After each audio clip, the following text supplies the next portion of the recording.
Morning Balaji के दीवानों कहना सिर्फ मेरी बानो, तुम सब में वो आग है अपने अंदर की, बूम, तपिश को पहचानो।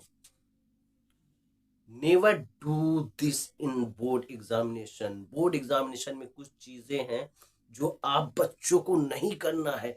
बोर्ड का एग्जाम जो आने वाला है 8-10 दिन के बाद, आप बच्चों को कुछ बातें को ध्यान में रखना है। मान लो कि आप बोर्ड एग्जामिनेशन में गए, सेंटर पे गए, अपने बेंच पे बैठ गए, आपको क्वेश्चन मिला है, वहीं पे आपको पेशेंस रखना है, वहीं पे अपने आप को काम रखना है, वहीं पे अपने आप को कूल रखना है।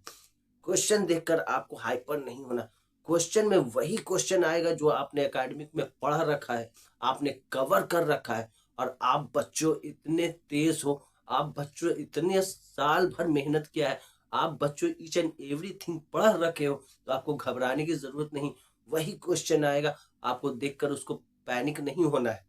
ये नहीं कि कोई अगर क्वेश्चन पे शुरू में ही नजर पड़ गया, वो मेरे माइंड से आउट हो रहा है, तो हम घबरा कर बैठ जाए। नहीं, जो बन रहा है, जो आप पढ़ चुके हैं, जिसका आंसर सटीक आपने याद कर रखा है, पढ़ रखा है, समझ रखा है, पहले उसको क्लियर करेंगे।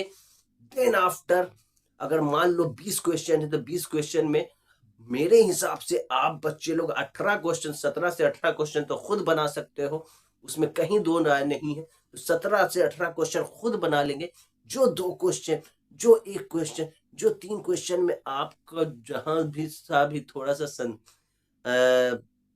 प्रॉब्लम है, जहां पे भी थोड़ा सा समझने में प्रॉब्लम आ रही है कि ये कहीं पे तो आउट ऑफ द माइंड हो रहा है, आउट ऑफ द बॉक्स हो रहा है, उसको रियलाइज करेंगे, उसको सोचेंगे, क्वेश्चन देखेंगे किस चैप्टर का है। अगर वो चैप्टर मैंने पढ़ा है और वो चीज नहीं पढ़ा है, तो उस चैप्टर के संदर्भ में उस चैप्टर से रिलेटेड आंसर तैयार करके लिखेंगे, पर छोड़ेंगे नहीं, घबराएंगे नहीं। क्योंकि ध्यान में आपको रखना है एक ही चीज कि आप बच्चों, आप पढ़ रहे हो, आप अभी फ्लो अवस्था में, स्टेज में हो, आप अभी रनिंग स्टेज में हो। जितना जानकार आप हो, जितना नॉलेज आपके पास है, उतना नॉलेज किसी के पास नहीं है। क्योंकि आपने अभी एकेडमिक पढ़कर ताजा ताजा आए हो, आप अभी एनसीईआरटी कवर करके आए हो, आप अभी टोटल नोट्स पढ़कर आए हो सॉरी, आप अभी total each and everything MCQ वगैरह करके आए हो।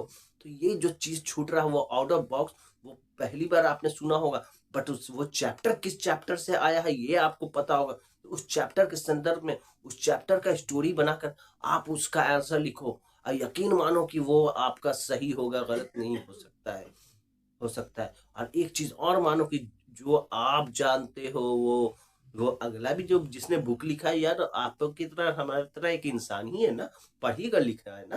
तो हमने भी पढ़ा, उस चैप्टर को तो पढ़ा है। आउट ऑफ द बॉक्स हो गया वो क्वेश्चन आ रहा है, बट वो चैप्टर तो याद है ना।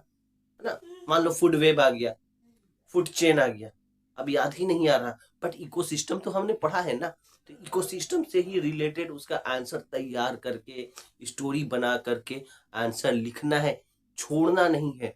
मेरा कहने का मतलब है कि कुछ भी नया क्वेश्चन देखकर पैनिक नहीं होना है, कूल रहना है। जो बन सकता है सबसे पहले उसको कवर करेंगे। और यकीन मानो, मेरा यकीन है, पटना वाले आलम सर का यकीन है, सारों बच्चों पर यकीन है कि वो 85 to 90% तो इसी ही कवर कर लेंगे। एवरेज स्टूडेंट, मैं सारे बच्चों का एवरेज लेकर बोल रहा हूँ, वो कवर कर लेंगे। जो 2 क्वेश्चन, 1 क्वेश्चन नहीं छूटेगा, उस पर दिमाग लगाएंगे।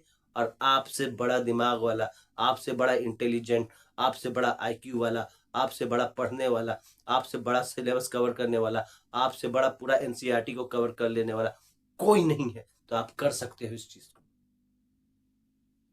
थोड़ा सा भरोसा अपने पे रखो, आलम सर पे रखो। मेरे चैनल को लाइक करो, शेयर करो, सब्सक्राइब करो। Thank you so much.